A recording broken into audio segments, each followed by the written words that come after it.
Welcome to today's second panel, which is on the political economy of climate policy in Iraq. A few quick housekeeping notes. We have simultaneous translation available online and in the hall through the headsets. The event is on the record and live streamed. For social media, you can tweet by using the hashtag Iraq Initiative. And for those online, you can submit your questions through the Q&A function. I'm going to introduce the panel briefly. We have Sareen Karajerjian. She's from the Arab Reform Initiative. She leads their environmental politics program.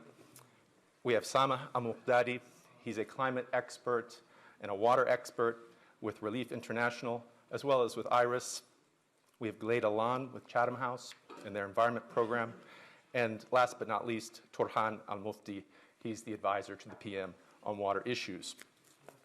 So today's topic is a very complex one. I think it's important just that you know that if you are interested in this topic, there are a lot of places that you can go for resources after the conversation. For the MENA level political economy of climate change, actually, Sareen's group, Arab Reform Initiative, has a lot of great resources and publications on this issue, and you should check them out. For the Iraq climate policy level, being a bit selfish here, I think the institute that I'm affiliated with, IRIS, has a great track record with this, and we've actually, in the last couple of days, just published a report that I think is one of the more comprehensive political economy analyses of Iraq's climate situation.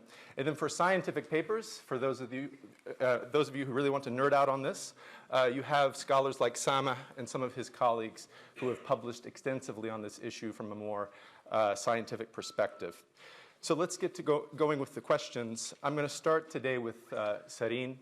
Again, Sareen's group has done quite a lot of very important work on particularly the grassroots level. And trying to understand what is the landscape of activism and what are their grievances in the Iraqi context. Could you give us a sense of what this work has illuminated? Thank you, Mac, and thank you, Chatham House, for this wonderful opportunity to be here. So first, I'd like also to thank our colleagues, Safa Khalaf, Julia Sher, and Taif Al-Khudari, who have done amazing field work and relentlessly in Iraq, trying to portray what is an environmental activist today in the context of Iraq, historically and up until today. So if we look in 2022, thousands of people were hospitalized for urgent treatment for respiratory diseases after sandstorms involved vast swaths of the western and central regions of the country, grounding flights and shutting down schools and public offices. As sociologist Zainab Shokair puts it, climate change for Iraq is not an abstract future threat. It is a measurable process that is already dragging down the country. In only 2 decades, Iraq has gone from water abundant to water stressed. And considering these conditions, scholars of Iraq are increasingly drawing attention on how environmental degradation intersects with infrastructural, political, and social degradation to affect all aspects of life in Iraq. Omar Diwashi, our colleague, refers to the toxicity of everyday survival in examining how depleted uranium from the US wars has penetrated the quotidian realities of life in Iraq. Zahra Ali argues that analyzing structural toxicity defined as the structural conditions of everyday life and livelihood, such as health and sanitary infrastructures and environmental conditions.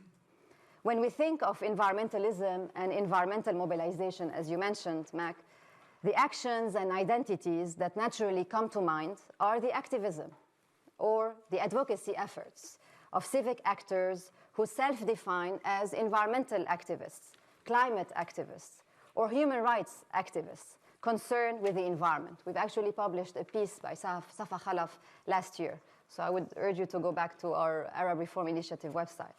So moreover, although the environment has not been a priority for the region's governments, when they have turned to it, they have often done so under the rubric of public health. In Iraq, the existence of the Ministry of Health and Environment until 2023 is a testament both to how politicians did not deem the environment as a priority, to merit its own ministry. but also to their association of the environment with health.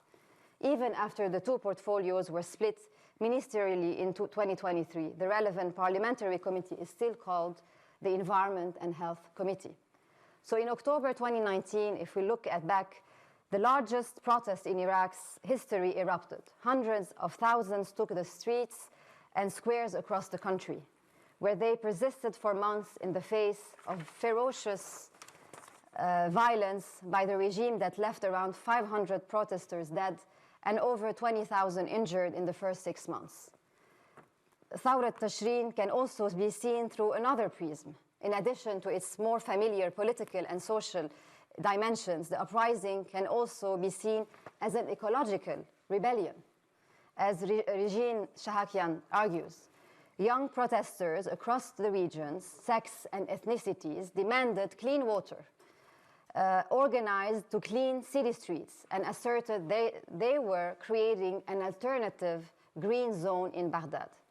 In Baghdad's Tahrir Square, protesters produced a material, discursive, and effective space in which they could meet, live together, and negotiate an alternative social contract and new codes of conduct put forward by public commons and experience a different social order.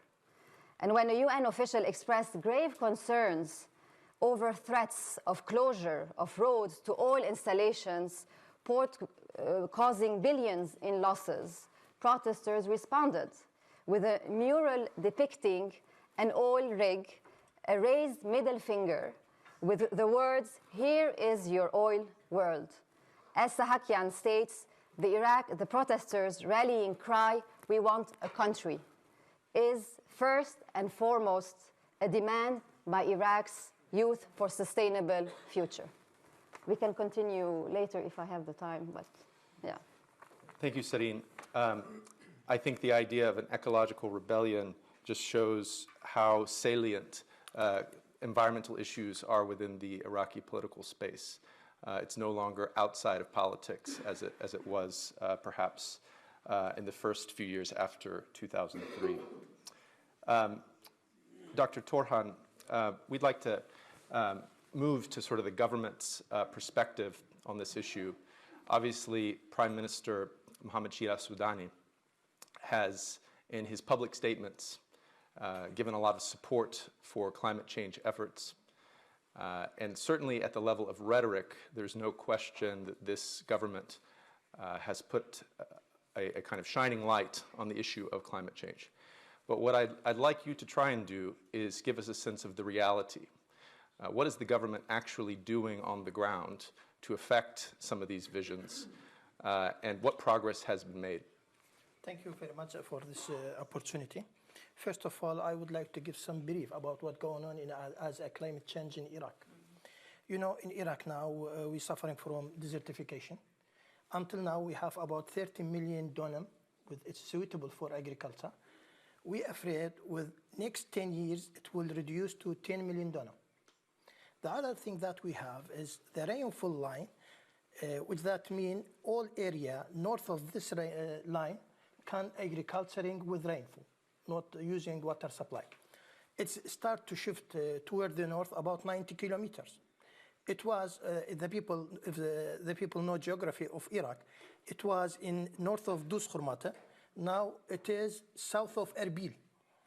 So all that area, 90 kilometer length and about 400 kilometer width, it's start to be desertification. Include many important provinces and cities like Kirkuk and part of Mosul and part of Erbil. The other thing that we have now, it's what Sarine mentioned about the sandstorm. Actually, it's a dust storm. It's different in particle, in size. Sandstorm used to have in Iraq from 100 years ago. It's stay suspending this particle about a few minutes, not more 5 minutes. But what we have now, it is dust storm. This suspension's particle stays over 6 hours in suspending in the air. And one of the records before 5 years ago, in 1 year there was about 150 dust storm in Iraq. This is one of the most important points for the healthcare of the people.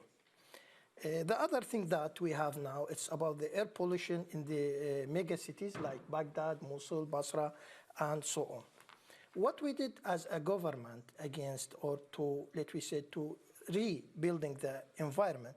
The rebuilding the environment, it will take time. It's not just sewage you can on or off. The most important point is about the culture. Iraqi culture is not with the environment because of what we been face to face in many, many wars and embargo, and in 2003 the change of the regime. The people used to use the woods and the forest as a fuel. So we need, for the first step, to make the culture of the environment, and that we're working on that as a government. There is a cabinet decision about that. There is an agreement about that. There is an initiative agreement from the Environment Ministry about that. The other point, and it is one of the most important point, is what we did with the Turkey about the water supply. Until now, there is no international agreement, Iraq with the Turkey or with the Iran about the agreement of the water supply. Iran and Turkey, they suppose themselves as upstream and we are downstream. They not admit it is coastal countries. So according to that, they suppose themselves upstream, say they will give us any amount they want to give. There is no agreement. There is understanding. What we did now with Turkey, and we working, and today is very good, the result, we have the result. We made kind of understanding, water/economic. So by dealing with Turkey in economic situation, we have now constantly water supply. For example, last year, in this day, like last year, water reserve in Iraq, it was about 4.7 billion cubic meter. Now we have almost 15. It is still not big, but it is triple side more than what we had in last year. And the other thing that we're working on that, and this is very important. In fact, Iraq until now, it's clear from any law or any legislation about groundwater. So now we are working for draft writing law about the groundwater and how we can use groundwater and keep it away from pollution and something like that. And there is, again, a decision from cabinet for the farmers to use new technology for irrigation system. And there is soft loan and log loan for this kind of technician if the farmers want to establish and working on that. And we put a very real condition for the industries should be friendly to the environment. One of the frighten of our government, if we cannot dealing good with the environment, is the demographic change in Iraq. In this year and the previous year, there was more than 70,000 family who left their town and go to the big cities. And that's mean they should have a job, they should have area for residence, they should have opportunity for life. And this is one of the big frighten for the government to make this kind of the demographic change and, of course, impact of environmental and ecosystems as well as the health. Thank you. Thank you, Dr. Torhan. Sam, I'm wondering if you could give some reflections based off of your experience and expertise in dealing with these issues in Iraq and reflect on basically the government's program. What was mentioned here is there's been progress in everything from infrastructure to bilateral relations to pollution to groundwater maintenance. Is this really happening on the ground? Well, thank you very much, Mac. Thanks for Chatham House having me here today. Actually, I'm quite happy to hear that's nice news from Dr. Torhan, but so far, what I see in the reality is something else. Because so far, these plans and nice statements, even on political level, more or less, are word on paper. But when it comes to an action, we're going to have a lot of obstacles. First of all, we have to realize that climate change and economy is a complex system. And this complex system needs a very deep understanding how it works and what is the dynamic. And it is most subject to political debate and with very little of technical challenge to be, implemented. So Iraq, for example, has been committed to the international or global goal for agenda for 2030. However, there are some requests that Iraq should reduce the emissions. But there is a conflict of interest here with the Iraqi on a state level that reducing the emissions, that's mean we are reducing the only source of income for the country. And to counter that traditional, I would say, trade-off for Iraq since long, which is find a balance between oil production, sustainable natural resources, plus the political stability, which is a very sensitive equation, I would say, and for any government. It's not an easy task to handle. However, from my standing point, I believe we need to have what I call a paradigm shift in leadership philosophy. Because if you go back now to how we manage our resources internally, I'm not talking now about the transboundary with upstream countries. This is probably we need one day to talk about that. However, we need to shift from water supply to water demand philosophy, and we need to shift from the flood management to drought management, because the foundation of Iraq has been based on the floods, and all of the water project that has been done in the last century is based on flood concern. Now we need to shift more in the philosophy to the drought management from one side. Actually, given the climate change impact, we need to go furthermore by having resilience management system, because sometimes you have a 1 year, for example, 2018, we have a dry year, and then followed by a wet year in 2019, we have the floods. So we need to have this resilient as well in management system. Again, what we need as a tools in the government, and Dr. Torhan, he has already mentioned, I'm quite happy that he said that we have no legislation for the groundwater. This is true. We don't have an estimation for the groundwater.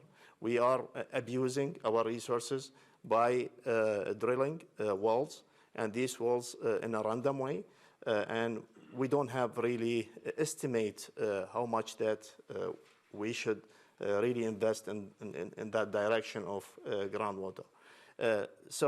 But all of these plans, it need also to invest in technology. And this is another piece of puzzle that we need to consider. Technology also need a shift here from conventional approach to unconventional approach. The unconventional, I mean here, by using the smart irrigation, and even for, because the irrigation system that we are using is outdated. We spend more than 80% from our water resources in the sector, so we need to invest more in this direction. The water treatment and water desalination also, water harvesting as well. So end of the day, all of these nice, I would say, tools and technology, it is under the name of decision makers, and decision makers so far then not given a priority to these type of project. We have two very simple examples. If you go back now to in 2015, when there is a restructuring in the Iraqi government, we see the first ministry has been sacrificed is the Ministry of Environment. They put it under the Ministry of Health, which make absolutely no sense. Another example, if you just review a very simple calculation for the last few years of the national budget, you're going to figure out there is only 1% has been allocated from the national budget to two important ministries, which is Ministry of Agriculture and Ministry of Water Resources. Now this gives you a symptoms that the decision makers are not really give a priority to this aspect. So I'm going to stop here, then we can probably talk later about other aspects. I think this question of the minimal government financing is one أعتقد that أن هذا السؤال المتعلق بالإنفاق بالحد الأدنى من طرف الحكومة هذا أمر يجب فهمه. كما تعلمون في آخر أسبوعين تركيز في الأخبار على مؤتمر الأطراف للمناخ. العراق عنده وفد ضخم من بغداد ومن حكومة كردستان حضروا لذلك لأسابيع وأشهر كل أسبوع. What benefit does Iraq get from these kinds of multilateral engagements? Is there something, help us understand the kind of both the geopolitics around this kind of engagement, but also, what is what's the win for Iraq for engaging at that level? Yeah, thanks, Mac. And I think we can see Iraq would situate itself in the negotiations as between a rock and a hard place when it comes to climate change, because on the one hand, it's on the front line, as everyone has talked about, in terms of heat, dust storms, droughts, and they're reducing its capacity to build its non-oil economy. On the other hand, Iraq is still extremely dependent on oil and oil for foreign exchange revenue and oil for the government budget. I think the government budget is about 85% dependent on the oil revenues, maybe more, and in terms of exports, about 95% dependent for the foreign exchange. So that high dependence, faces it means that Iraq faces the prospect of high economic risk from the very actions that are taken globally to mitigate climate change. And at the same time, its capacity to diversify is challenged by the water and heat and extreme weather impacts. So just to give you a flavor of why its position is fraught, its stance is fraught in the negotiations, and that really has come through in the speech of the president in Baku. So I think on the one hand, we can see Iraq aligns itself with the OPEC plus group in terms of maybe taking a conservative line on how fast we want to move on that transition away from fossil fuels that was agreed in Dubai last year. And by the way, Iraq was one of the countries alongside Saudi Arabia and Nigeria which argued against the wording phase out and in favor of transitioning away, which is a slightly more moderate language in there. But still, there was an agreement in the UAE consensus on contributions to the transitioning away from fossil fuels in the energy system for the first time. It does say in a just, orderly and equitable way as well, which is very important for Iraq, and we'll come back to that. So meanwhile, while it sort of situates itself with the OPEC plus group, I wouldn't say it was entirely aligned in the sense that Iraq's national interest is in speeding up action on climate change because of the extreme impacts that it faces. And we know that every fraction of a degree of warming is going to exacerbate those impacts, and it has an outsized impact really for Iraq because of its vulnerabilities, because of the decades of conflict that it suffered, and because of its lack of resilience in terms of finance. So I think there's three things really that the delegation would want out of going to COP. One is to raise the profile. So you heard in the president's speech, he actually focused on climate justice, which is quite interesting for current and future generations. He talked about those dual challenges on the mitigation side and on the adaptation side. And he kind of wanted to position Iraq in readiness for receiving climate finance and maybe loss and damage transfer as well. I think the second thing is teaming up with the GCC and Iran in terms of forming a coordinated group that can negotiate better for finance and assistance through transition and work together on negotiations. I'm not sure if that's really worked out so well. We know Iran's position because of the geopolitics right now is quite weak, and I don't think that that's really come together yet. And then the third thing is multilateral partnerships. So you see Iraq talking to the IEA, the International Energy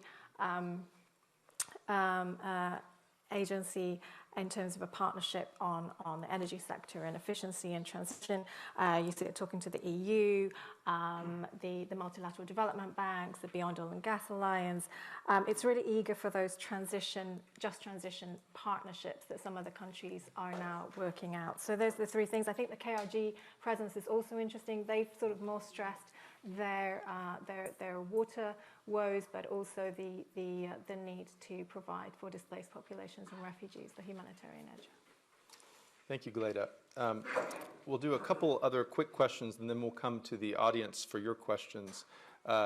Just a reminder to those of you online, you can submit through the Zoom function. Dr. Torhan, I wanted to highlight the point that Dr. Sama mentioned around this figure of 1%.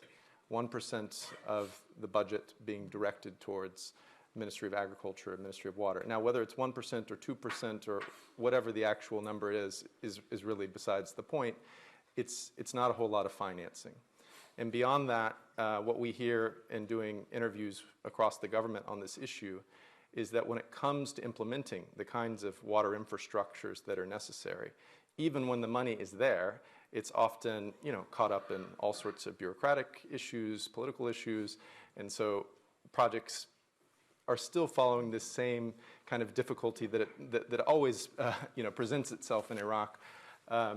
And so, could you give us a sense of how the government is thinking about both this financing aspect and the implementation aspect? In general, Iraq economic is very simple. We sell crude oil, we got the money, we spend the money. That's it. And this is not just now, it's from decades, really. What we did now with this government, at the first step to change this philosophy, now we have a 3 years budget.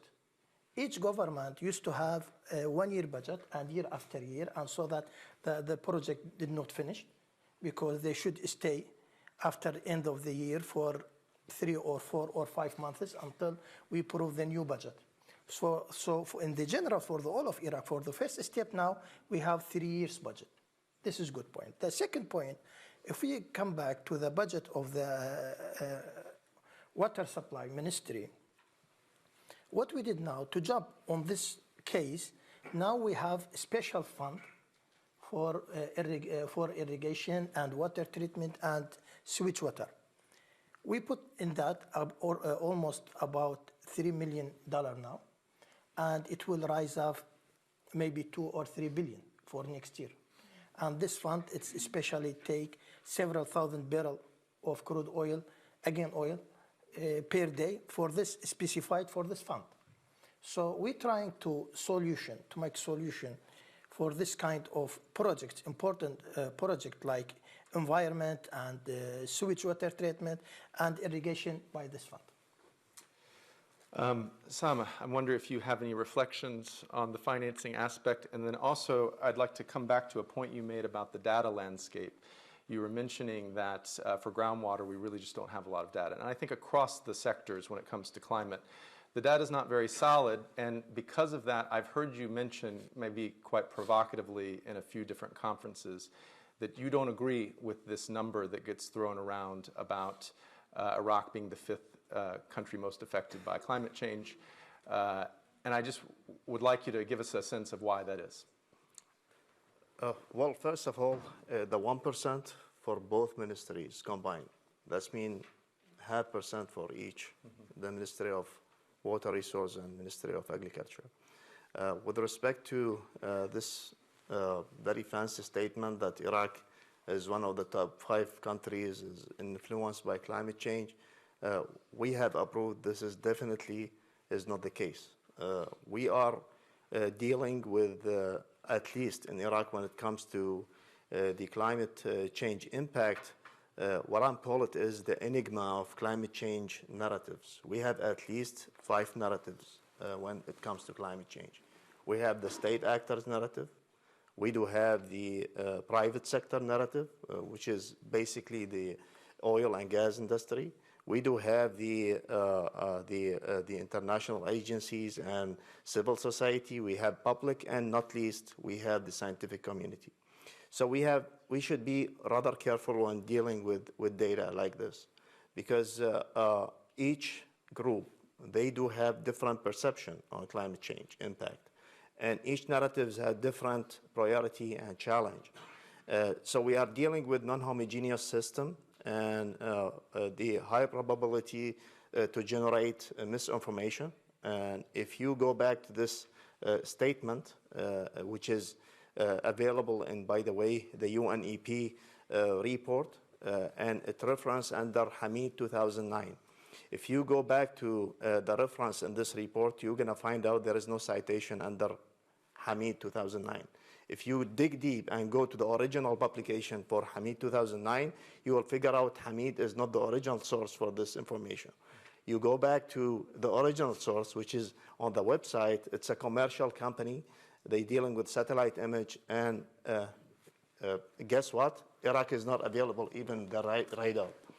So we have to be careful, and there is a great book for the author, Joel Best. It is The Diamond, Lies and Statistics.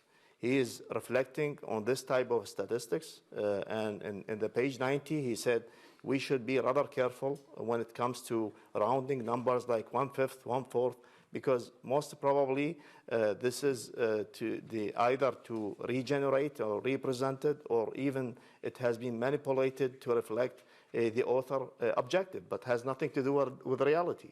And unfortunately, many agencies, they took this sentence and they try to, I mean, it's a testy statement at the end of the day, because people, they like this shock information.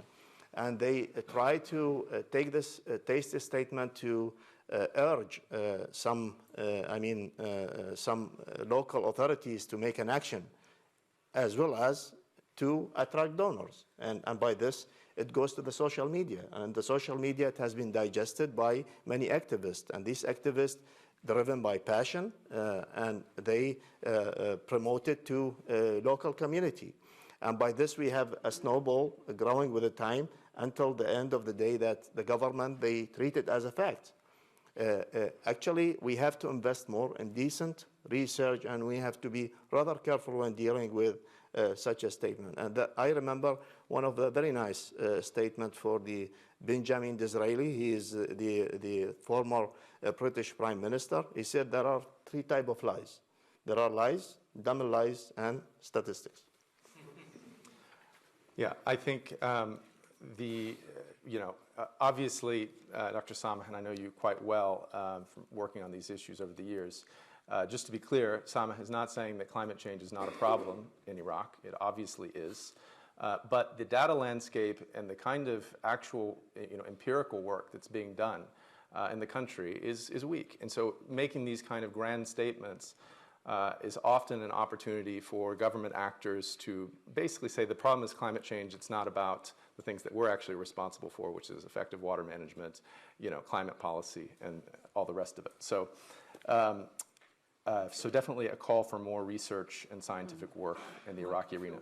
Just one minute, if you don't mind. According to the census and according to the number of, except for groundwater, actually in 2014 there is a very good study in details about the groundwater, about the whole water in Iraq, but it is classified. And now there is a very big technical team. They're working to update this kind of information. So yeah, I mean, and we've all read this classified study. I think it's gotten around, and it is thorough, but it's not scientific. Science is about disseminating information, in an open forum and having it be judged by peer review. So unfortunately, a lot of the data ecosystem in Iraq is behind closed doors. So I want to, before we go to the open floor, I want to turn to Gleda and Sareen again to talk about the idea of the energy transition and how it pertains to Iraq.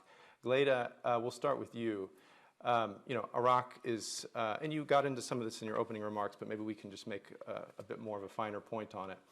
Iraq is hugely dependent on oil. It has a large population. It's just come out of, decades of conflict.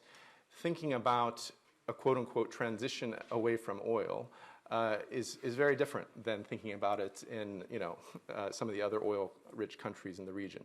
Could you give us a sense of what this discourse of an energy transition looks like in the kind of regional context, and then how that plays onto the Iraqi scene?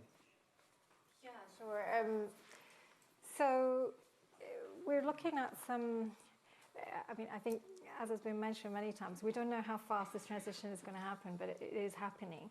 The IEA, in their scenario, shows that even with current policies, we're looking at a decline in global oil demand beginning by 2030, which is really not very long.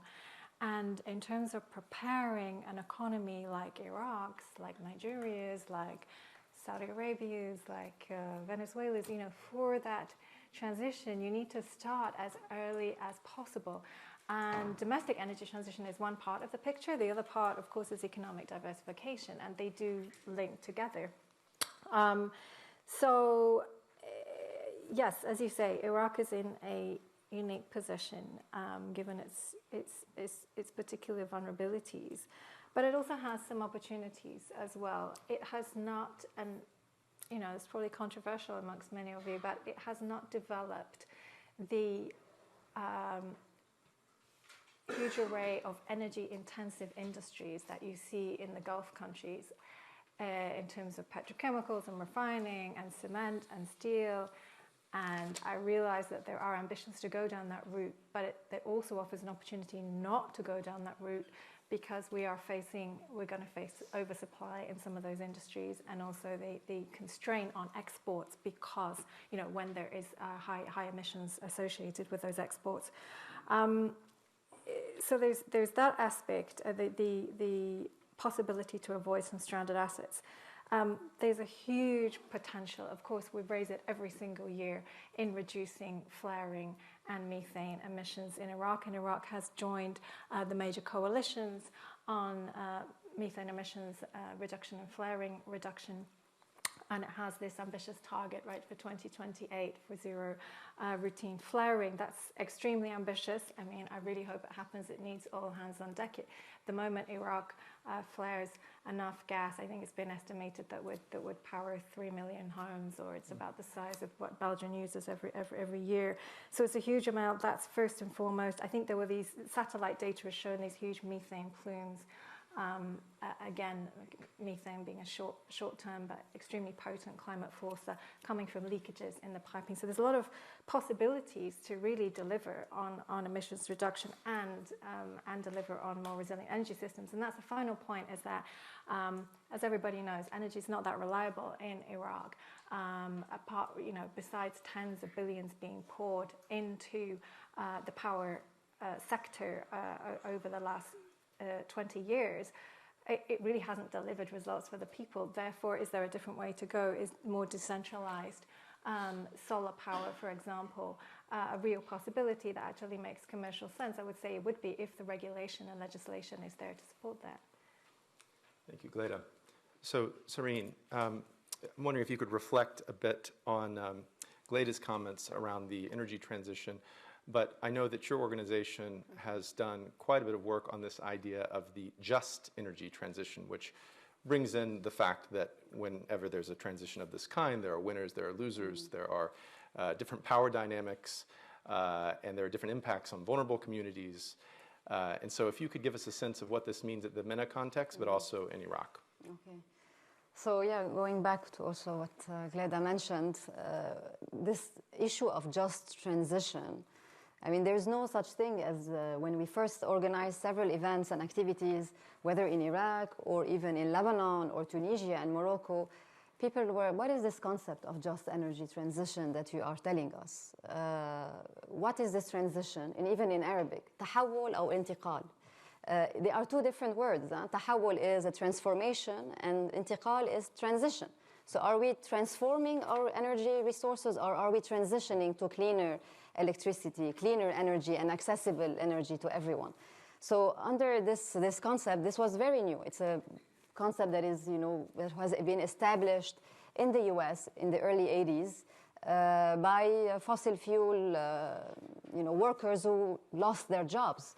And also, if we look in the protests, to go back to the first round, many of the Humat Dajla and the protesters from Basra actually work in these plants or work for these private organizations. And many of them, and if we look at the numbers, 25% of Iraqis live below the poverty line, and almost 20% are unemployed, which is almost 40% of the youth. So where are the job creation? And if we center this transition around new jobs will be created, yes, but for whom?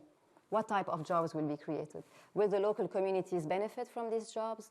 Is this a sustainable way of having an energy production and generation? Or are we continuing to become, like you mentioned, exporting? I mean, there's a lot of, this is how also the Moroccans and the Tunisians now, they're going towards green hydrogen to export surplus of energy towards Europe. If this is a sustainable type of energy that we want to produce, then a lot of new questions come at stake as energy for whom? Who will access this energy? What will be the price, the cost of the energy, and who are the winners and the losers in this new transition that we're asking for? If the same people will not have access to their land or access to their energy, then there is a question, as the previous panel mentioned this morning, about sovereignty. If our energy is going surplusing and being sent and exported outside of Iraq or Lebanon, or even Lebanon now, there's not even electricity, and Tunisia and Morocco. So again, what are we transitioning for, why, and to whom, and knowing that a lot of current jobs will be at stake because it's heavily dependent on the oil sector. Yeah. Thank you, Sareen. We're now going to move to Q&A, both online and in person. There are mics going around. Just a couple of things. When you ask your question, please give your name, your affiliation. And we know there's a lot of experts in the room here, and probably we could have done this panel with other people. But we want short interventions, please, and keep them to questions. So we'll start here in the first row.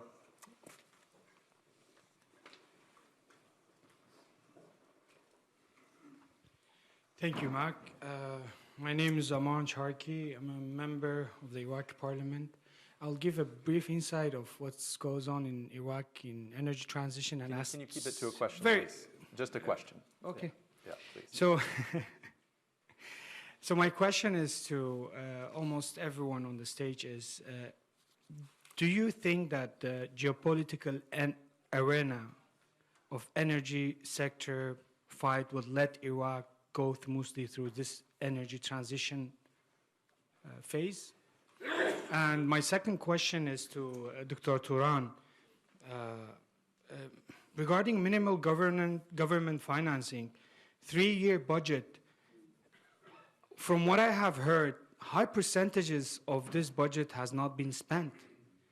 What to do with a 3-year budget if the money is not going to be spent, if it's going to be kept, and if the cabinet's time is over, what's the use? Thank you. Thank you, Amanj. We'll do one more question in the center. Tama, please.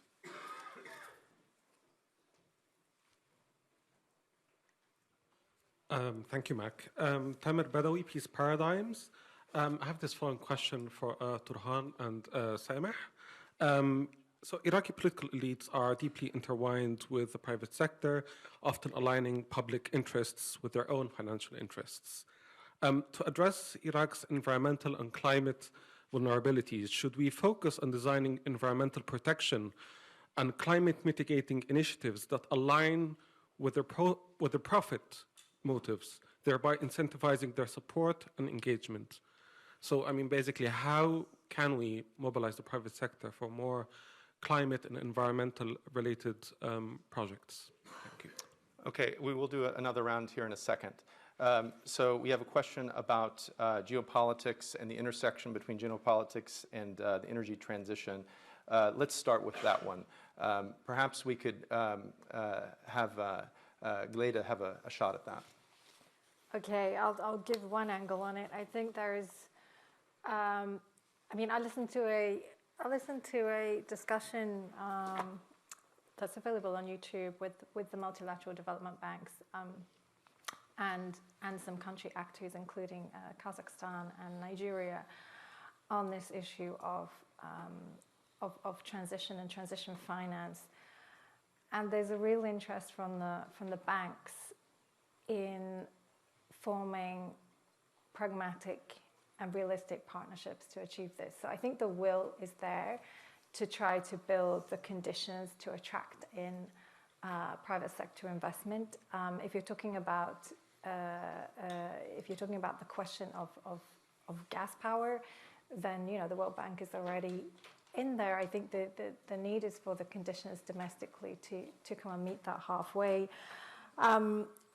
There's also an issue with conflicting types of investment. The last time I looked, China was investing in an oil-fired power plant, for example, for about $5 billion. At the same time, you've got solar investments going in from Saudi, from UAE. There's a kind of a plethora of projects there, and maybe a willingness to sort of take everything to get more power, and yet they're probably conflicting with each other. So probably the need for more alignment. I'll stop there. There's lots to say about the wider political environment, but that's from the donor perspective. Thank you, Gleda. So on the government finance piece, and perhaps we'll combine these two questions that basically come down to, what is the reality of government financing, and then also what is the reality of the political actors that are, quite interested in that financing. So could you give us a sense, Dr. Torhan, of the, this claim that actually a lot of the budget hasn't been spent, but particularly in relation to water infrastructures and climate policy, because we don't need to generalize about the whole budget. In general, if this money in budget does not spend, but that money is already nominated for the project, so it is still in the name of the project. Maybe it will be late, but it is still for that project. And for example, if it is not nominated for the any project, it will be rotated to the next budget. So the money will still. So you don't see any problems here? Everything's No, normal. the problem is about the time, about the period. Yeah, we're losing time, but there is no losing for money. Okay. Well, we'll see. Yeah, we'll see what the new elections bring us in terms of the future of this fiscal arrangement. Sam, I'm wondering if you could basically engage with the question about the private sector, and is there a kind of, maybe you could give a slightly critical view of this. There are a couple nice proposals in terms of green entrepreneurs and green business and circular economy. And this is going to help to cope with the mitigation and adaptation plans.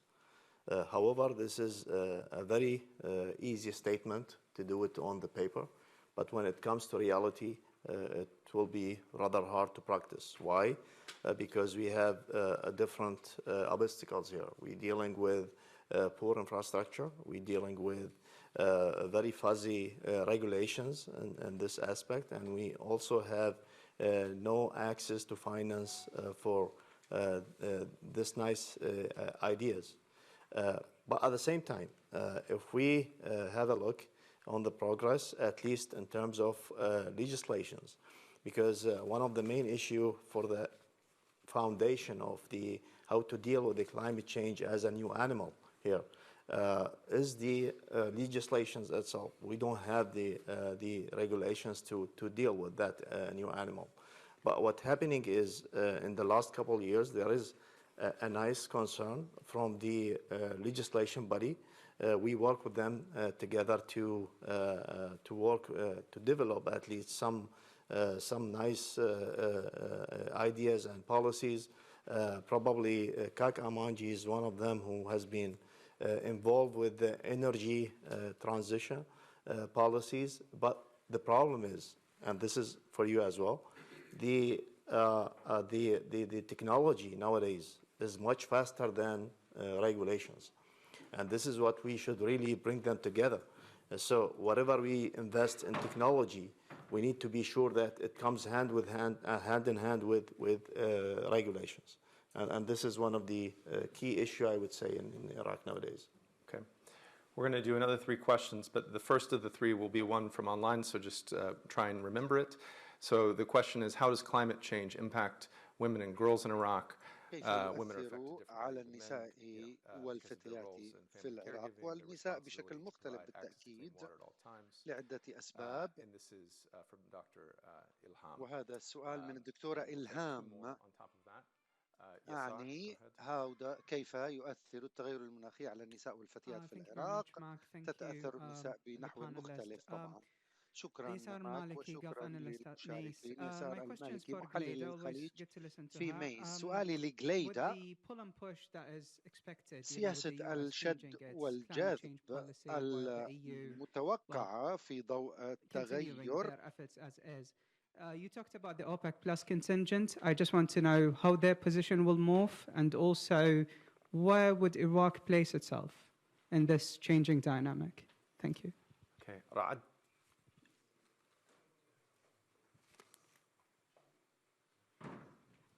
Hi, I'm Ra'ad Al-Qadri from CSIS. It's a question on the other side of the energy transitions, and that is, there's a lot of focus on climate mitigation, but what planning is being done in terms of climate adaptation and resilience, which arguably is a more urgent need for Iraq, statistics aside, and where is the money and planning and organization for that coming from? Thank you, Ra'ad. So we'll start with Sareen on the question regarding women and girls. Okay. Maybe also we'll address some other questions on the geopolitics. Sure, please. I think yes, Iraq is member of the G77 plus China, is a member of the Arab bloc, but there's not a unified even position vis-a-vis. And we know who controls the stakes. Yeah, it's Saudi Arabia that dominates the discussions around oil, and it will always be the representative of in negotiations and international negotiations, as we see it at the COP and other multilateral summits. There's a summit coming soon in Riyadh in a couple of weeks. So in that sense, yeah, there's a lot of talks now about climate finance, but our countries, unfortunately, and again, we are not one bloc. Yeah? The Middle East and the North Africans are very close to the Europeans, and they think of bilateral agreements with the Europeans. The Middle East, we have our own wars and a series of weak states. But vis-a-vis Iraq and other countries, I think there's also an opportunity for having more financial mechanisms coming towards Iraq today, specifically in the international negotiations for adaptation projects rather than on the mitigation, because we're not the ones who have contributed historically to these emissions. We know this, and this is also the statement of many different countries. But on the girls and women, of course, if we look at Iraq, even historically, we have lost land, and displacement has also happened. And in displacement, women and girls will also, at the same time, be affected the most. They're the ones who are the caretakers. And if we look at not just in Iraq, but also other places, if we look in Lebanon, in Tunisia, Morocco, Egypt, the women are at the center of their households. And this is, and not just at the household, and even now we're seeing more women are, because of displacement, because of wars, are going back to the market to work. So if we have more and more climate changes, and if we have more and more precipitation, droughts, and it will affect the woman to the household, and also how will they adapt to the changes, and how they will also support their own communities and their own families. So this will be, of course, affecting their livelihoods, their security, their safety, much more than it is already at stake at the moment. I imagine it's a critical part of the whole just energy transition framework. So the question about OPEC Plus for Gleda.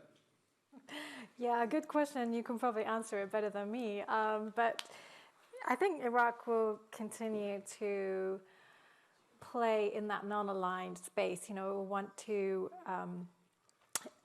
form alliances with everyone in a way. EU and China being particularly important for its exports, so that's worth bearing in mind. And its closeness to the BRICS is something to watch. And I think in terms of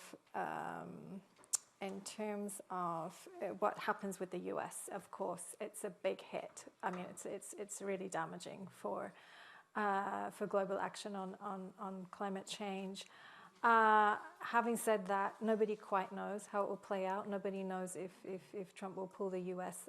Out of the Paris Agreement, which would then be very difficult to come back into. So they may coast along on that one and just try to throw some spanners in the works. A really interesting question is what role the U.S. now plays in the multilateral development banks, particularly in the World Bank, where it's the major funder.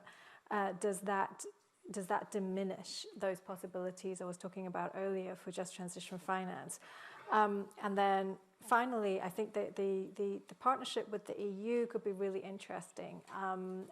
It's definitely as Iraq sees itself as growing exports to the EU, already has partnerships on climate resilience with players within the EU, with donors within the EU. So yeah, it will try to hedge those bets and see what comes. But these are really critical years. I mean, just have to stress that between now and 2030, this is our chance globally to get our act together. Sama, you had a... Yes, only one thing to answer, probably reflect on the adaptation question. A fresh message from the COP29. The cost of the global economy in terms of the weather events is more than $2 trillion for the last decade. And more than 1.6 billion people, they have been affected by climate change. Again, to dedicate financial, and this needs definitely a solid and effective financial plan from the Iraqi government, and I believe they able to do that. If we can have this effective financial plan for the long run, even beyond, and this is very important for what I had mentioned at the beginning about the paradigm of shift in leadership philosophy, because most of the politicians, they think on their period of time they're going to serve in this chair. But if there is a strategic project will be open even beyond their period, and it could be the credit goes to the opposition party, they will be not interested. And this is why we need really to focus and invest more in the financial plan, because adaptation now, if we do it, it's going to be cheaper than in the near future. Dr. Torhan, did you have any follow-up on the question around climate adaptation? No, I think they did well. Great. We'll take 3 more. Ali, you had your, go ahead. Can the mic come up to the front here, please? Yeah.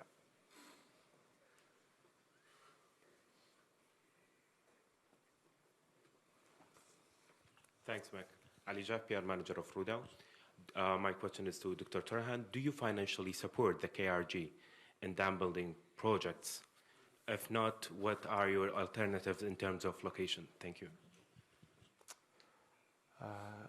Let's go to the back. Do we have a mic back there? Okay, yeah. Hi, Matt Amatrano from U.S. Department of State. I thought I would just ask a question on education, because I hear about research and what's being done to actually provide degrees in environmental science and water management, land management, because that will help create jobs to provide what Dr. Sama was saying. Thank you. Thanks, Matt. Yes, sir. Go ahead.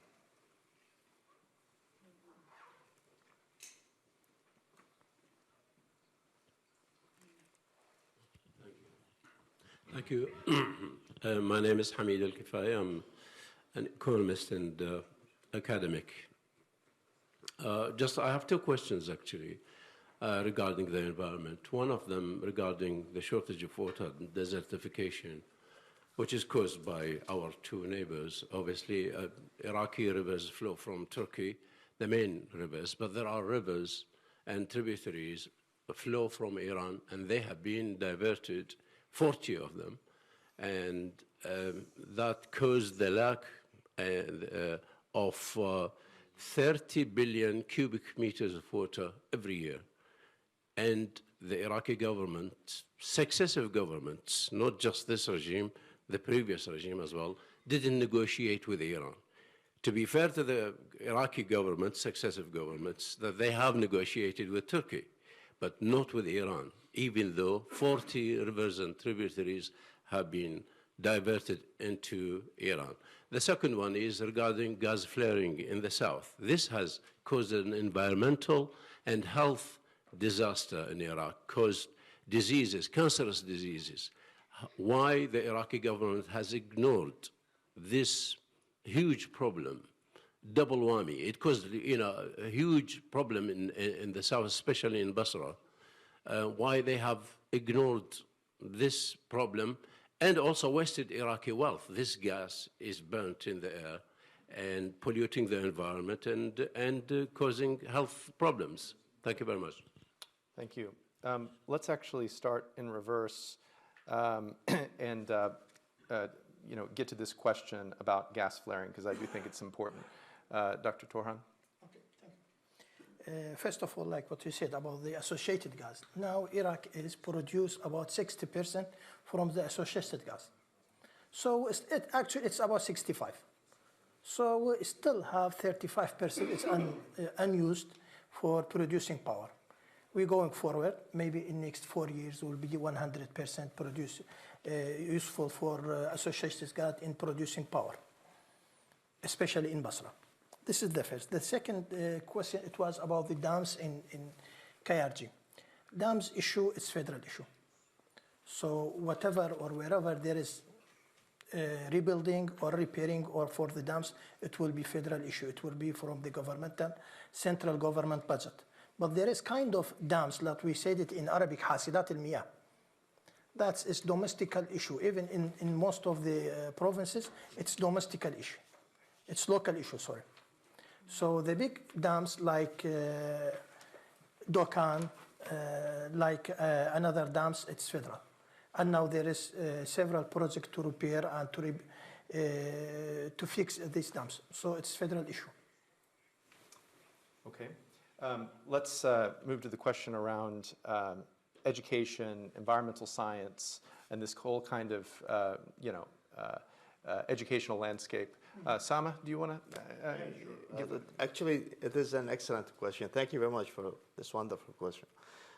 Basically, usually we invest in awareness in general, but there is different level of awareness. We have an awareness in decision making, awareness in organization level, and we do have a public awareness, and we do have an education awareness. We have done a screening for 1.5 years for the education system in Iraq, and you will figure out it's very poor in terms of environmental aspects and how to deal with the climate change impact and even with the water resource securities and so on. So there is an acute need to invest in that direction. And some local institutes, they doing that, but in the private sector. And what surprised me is to find a school. This school is a private school. They've been given the permission by Ministry of Education. But if you go to their syllabus and you figure out it's rich in terms of environmental aspects, but if you go to the public school, they are rather poor also. The permission has come from the same entity. And this is why I believe, I do agree 100% that we should go to that direction and invest in education, because this is what will help Iraq for the long run and back up the whole system. And just one thing I would like to emphasize of what Dr. Torhan mentioned about the technical terminology for the dams. In KRG, this is correct. This is right that we have to manage our resources from the federal area. There is a central system that the federal government, they really responsible for any dams within the Iraqi territories. However, the water harvesting dams that is built now in Kurdistan region is extremely important for the whole country. Why? Because it's not that dams that controlling water, it's collecting water, and instead of we are losing this water by evaporation. So I just want to emphasize on that, not to misunderstand between dams on the mainstream and water harvesting dams. Right. We're going to come back to the question about Iran because that's important, but I wanted to highlight just a question that came in from online from Shayan Kamil. She notes that three of the core values in the kind of national strategy for Iraq emphasize social effects and human rights. Safe right to the environment, attention to social and cultural diversity. But the strategy seems to focus mostly on raising awareness and educational efforts rather than meaningful participation in decision-making. So how can the government ensure that local communities are actively involved as partners in decision-making? I think this would be a good question for both Dr. Torhan and Sareen. Torhan, obviously, because the government perspective, but then Sareen, this seems to relate quite closely to the just energy transition framework. So maybe we'll start with you, and then we can go to Torhan. Yes, okay. All right. It goes back also to the question of education and knowledge. This is something we see a lot. Who's producing knowledge? Who's generating knowledge? And there is a wonderful professor, you might have heard of him, Shukri al-Hassan from the University of Basra.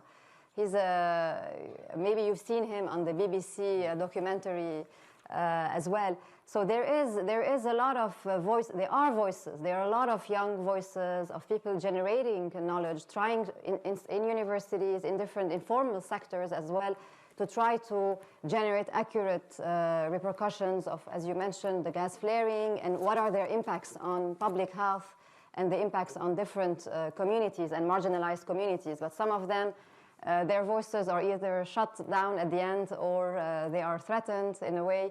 But of course, it is definitely important. There are also networks of several civil society organizations that have established earlier this year the Basra Network for Environment, Climate and Security. It's a consortium of different civil society actors that came together to share different knowledge and information across on environmental issues. So there are initiatives that have happened. There are also entrepreneurs, as we have heard yesterday, who have established young startups to be able to penetrate this private sector and so on. So there are different ways and so on. And also your institution, which we're working with, have created the Science Citizen Assembly, or even in other places, to understand how do you link knowledge to the local communities, how do you use science and inform communities and involve them into the decision-making processes. I think this is something that is very important also that there are several initiatives that have happened. I think I've answered the question, yeah. Yeah, thanks, Sareen. Torhan, we do hear... More finance also should be given to these institutions. Right. Support for research, support for public knowledge, availability of knowledge that is not just hidden if it's a study, but available to everyone to comment on it, to reflect on it, and participate actively in decision making. So Torhan, just to kind of focus the question a bit, we hear a lot from the government, from the Sudani government, that they're open to civil society, they want to involve them in things. But we do hear often a critique from civil society that actually on environmental issues, they're not really involved in decision making. It's more kind of a kind of promotional effort from the government. So can you give us a sense of what the efforts are and what the progress is on this? Okay, as I mentioned before, to repair the environment or the ecosystem, it's not just like sewage you can make on or off. Iraq suffered as an ecosystem from decades. So now when we start to repair the environment system, it will take time. And to involve with NGOs, yeah, there is several NGOs now working with the government for proving or improving kind of clean power. But it is still experimental. I would like to give an example about that. We worked before years ago with some NGOs for producing electricity for waste management. When we end the project, we've been face to face, there is no legislation about that. So how we can buy, how we can sell. So like Samah said, we need some time for the legislations in order to can work in this kind of issues. Now we have this kind of legislation. So step by step, we will work on that. And even with the NGOs. The other question about the rivers from Iran. You know, the water supply who come in Iraq, we used to have about 55% from Turkey and about 20% from the whole water, especially from Tigris River, from Iran, and the other from Iraq. From Iran to Iraq, there was about 45, 46 many rivers start to be stopped or change the direction to Iraq. Now there is working on that because one of the problems between Iraq and Iran, you know, there is اتفاقية الجزائر, Algeria agreement. Iraq did not admit anymore with Algeria agreement. Iran depend on that. Another point, even in this kind of agreement, because it's established in 70s, so there was, in that time, there wasn't any kind of water crisis. So there is no items or there is no important item about the water sharing or water supply. For that, we are kind of suffering with the Iran side about the waters. Now there is kind of legislation. We start working on kind of legislation and kind of understanding with the Iran about that. So we're going to close here with two final comments from Samah and Gleda. Samah, I'm wondering if you can reflect on Dr. Torhan's perspective related to Iran, Iraq, and Turkey transboundary flows. And then Gleda, if you can perhaps give us a broader kind of geopolitical context for thinking about transboundary water negotiations. So, okay. Transboundary water is, I would say, it's a challenge that Iraq is suffering from back to 1920, when the Iraq has emerged as a state. We are living in geographical presence as an outcome for the First World War. And at that time, start the conflict between nations around water resources. Water doesn't respect or give no weight to this political border. But if we make it in simple calculation, if we're going to go to how Iran is influenced Iraq in terms of water resources, there are two main parts, which is Sirwan River, Nahr Diyala River, and we do have Shatt al-Arab. And this is where Iran would influence Iraq in terms of water resources. However, if we make a simple calculation and just calculate whatever Iran has been controlled from water resources and compare it with what we have it from Turkey as well, we're going to find the whole what Iran control, it's probably compare only to one dam from Turkey. This doesn't mean that we should not reach an agreement with Iran. Each single drop of water, it matters for Iraqi perspective. But end of the day, we have to be more rational. And we have to tend more to focus on why these dams, massive dams, has been built from Turkey side. I can imagine that Turkey, at the state level, they do have their own needs, but we need, end of the day, to negotiate agreements. And by the way, most of the negotiation, and when it comes to signing MOU or a protocol, and sometimes they say, Turkey they say, or Iran they say, they're going to say, okay, we're going to share with you a fair water allocation. But fairness in terms of Turkey, this is, sounds different than what fairness from our side. Thank you. Sorry, sir. Gleda, final comment on this? Thank you. So I think we have to move away from looking at transboundary water as a zero-sum game, which has really stymied cooperation in the past.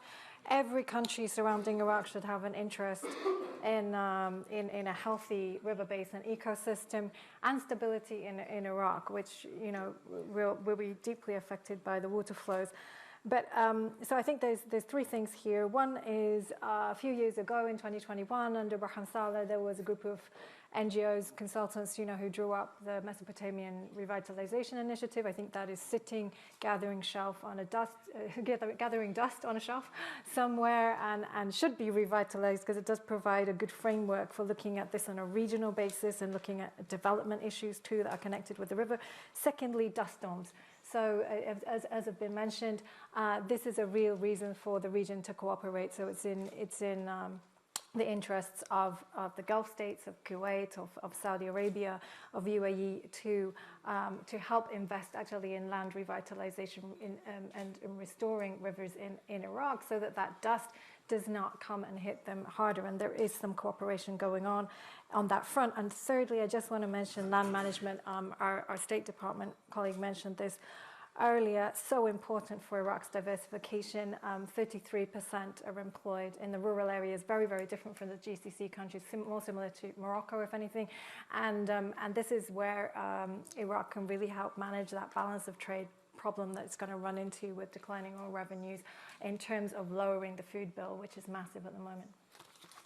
Before we let you all off to lunch, a couple of points that are important to underscore. One is that this panel obviously was a very vibrant and important discussion, but we were missing one member, Jassim Al-Asadi, co-founder of Nature Iraq and probably the foremost environmental activist in Iraq, inexplicably denied a UK visa. Just a couple of notes. You have a feedback form that's available through the QR code on your badge. Please make use of that. Lunch will be upstairs, and we will start promptly the next session at 1:45. So please join me in thanking the panel.